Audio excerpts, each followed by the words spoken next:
pertobatan itu sangat dibutuhkan kemauan. Kalau tidak mau itu sulit. Mau dulu, yang artinya niat. Yang kedua adalah rendah hati. Orang yang berdosa merasa dia tidak salah. Dia merasa dia paling benar, maka butuh kerendahan hati yang besar.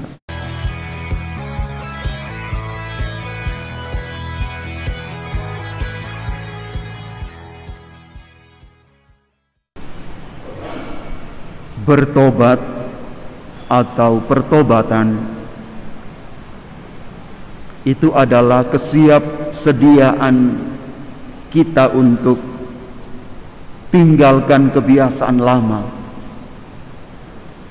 yang selama ini menguasai kita, entah cara pikir, cara bekerja, cara bertindak, cara berbicara, yang membuat kita tidak bertumbuh dan berkembang sebagai orang yang punya Tuhan. Musa dalam bacaan pertama yang kita dengar diutus oleh Allah untuk misi membebaskan bangsa Israel dari perbudakan Mesir. Musa dipilih Allah dengan cara yang luar biasa. Tetapi orang-orang Israel berkeras hati. Mereka memberontak. Mereka marah. Mereka lebih suka tinggal di Mesir. Kenapa?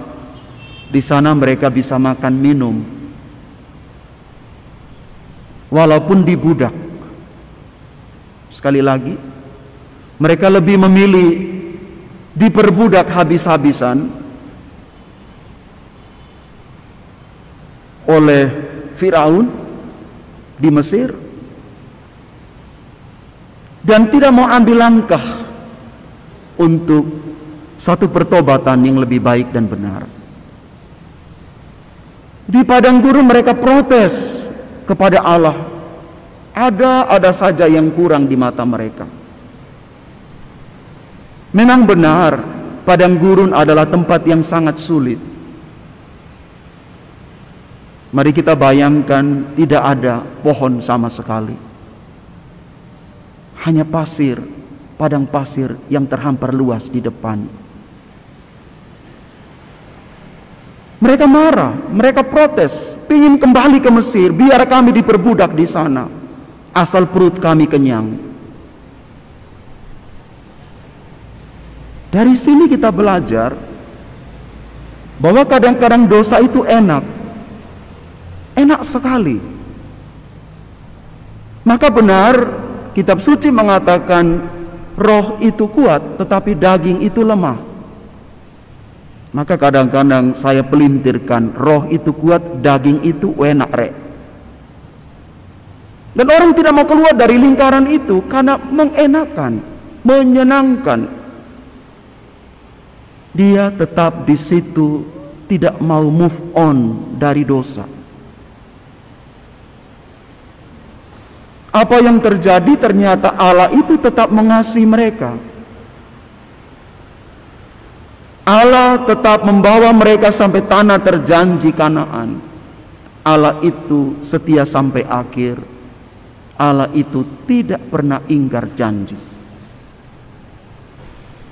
Selanjutnya di dalam bacaan Injil, sekali lagi kita mengalami kasih dan kemurahan Tuhan yang digambarkan dengan pohon ara yang sudah 3 tahun berturut-turut pengurus itu datang untuk mencek, bahkan tuannya juga datang, tetapi tidak ada sama sekali buah yang dihasilkan dari pohon itu. Apa pohon itu ditebang? Tidak. Dia diberi kesempatan untuk boleh berbuah. Bahkan Allah memberikan perhatian yang khusus, memberikan pupuk, menggemburkan lagi tanah di sekeliling pohon itu. Dengan demikian, pohon itu diberi hak untuk hidup lagi.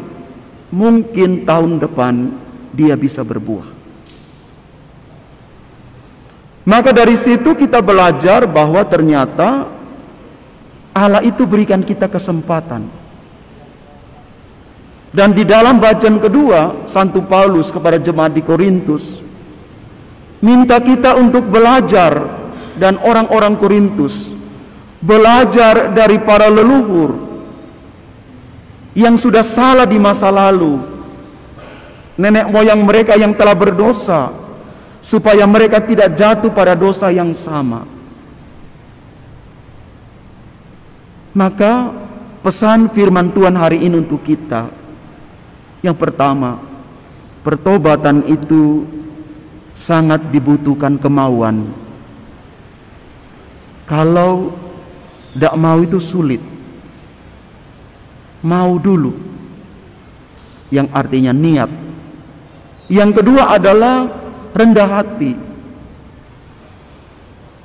Orang yang berdosa merasa dia tidak salah. Dia merasa dia paling benar, maka butuh kerendahan hati yang besar. Dan yang kedua, Allah itu selalu menghargai perjuangan kita untuk bertobat, untuk kembali.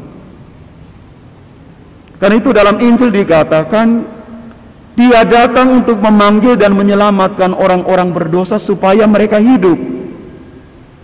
Bukan dibiarkan untuk mereka mati. Tidak. Dia datang memanggil mereka yang berdosa supaya mereka hidup. Bapak, Ibu, Saudara dan Saudari yang terkasih, setiap kita yang hadir di sini maupun mereka yang mengikuti misa dari rumah pasti punya masa lalu. Semua kita pasti punya masa lalu. Ada dosa, ada kelemahan, kekurangan kita di masa lalu. Tapi ingat, kita percaya bahwa Allah itu Maha Ampun. Dia selalu memberikan kepada kita kesempatan kedua. Kesempatan kedua itu yang namanya mujizat. Itu mujizat yang paling nyata ketika Allah berikan kita kesempatan kedua. Romo, saya kan tidak pernah melihat Allah beri saya kesempatan kedua. Oke.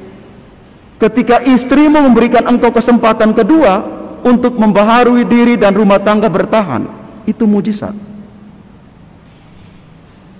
Ketika suamimu beri engkau kesempatan kedua, itu mujizat. Ketika orang tua dengan tangan terbuka beri kesempatan kedua pengampun untuk anak-anak mereka yang sudah menyakiti orang tua.